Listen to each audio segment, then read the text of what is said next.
Okay, so here I am again. Everybody is okay. Cat and dogs are still getting used to each other, even though the puppies have been here for 2 months or so. Oh well, it's a process. Everyone's happy now. Kids are out in the camper, and we're moving on. Um, so to I can't exactly remember where I was, but I was talking about how um, I'm enjoying this awareness of when I sit down and I see myself on the video and I'm like, what the heck am I wearing? Why am I wearing this? Um, the recognition of and the acknowledgement of like, this is what I look like to the world. This is what I look like to the universe. This is the message that I'm sending. And recognizing that is great for my experience. Also, uh, the acknowledgement of self, I guess, where um, I'm having a check-in with that's really not okay. So like and I don't notice it. I don't spend a lot of time looking at myself. I don't have a mirror that I even use, which is kind of weird. But again, it's just like my learned behavior that's not important until I see how I'm representing myself, and then I'm like, oh yeah, like it does feel kind of important. And then I'm not sure if I finished that piece, but the other thing that I was going to talk about, the thing that has come to me since I did my video last night was two things. Really spending some time connecting with what comfort zone means to me, and the concepts that I learned from Joe Dispenza, who is a really awesome teacher in my life, that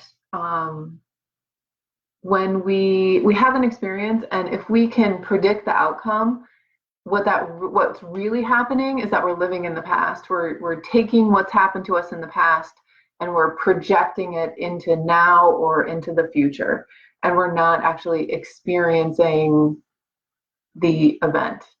We're experiencing it with the lenses of the past, and sometimes that's helpful. And I just was replied to a message from my cousin who was saying something about my last video, and it really brought up the stuff that like, yeah, this is all learned behavior, not unlike the example I used with her is that rabbits don't have to go through the process of learning that hawks are dangerous, because that would not make for rabbits to be around very long.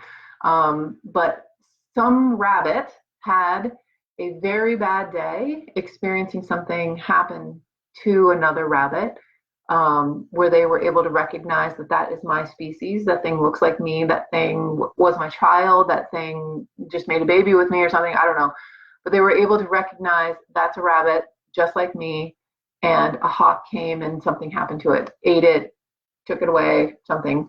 And that experience is embedded in that rabbit's DNA, where that event was so scary, it did not want it to happen again to anyone that it loved or to itself. And so generations out, rabbits are afraid of hawks. They don't have to go through when something happens to reinforce that fear, then it's further instilled in that DNA.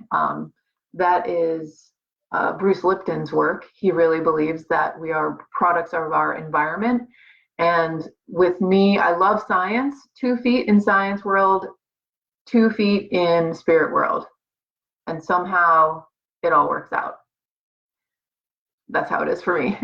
Bruce Lipton, over and over and over again, thousands and thousands of times, he can prove that stem cells, that he has taken one stem cell, reproduced it, whatever, I think his example, he says 50,000 times, 25,000 times, and then exposes that replica of one cell to different environments, and it responds to the need of the environment. It responds to the environment. It makes a muscle cell, it makes a tissue or a muscle tissue cell, a bone cell.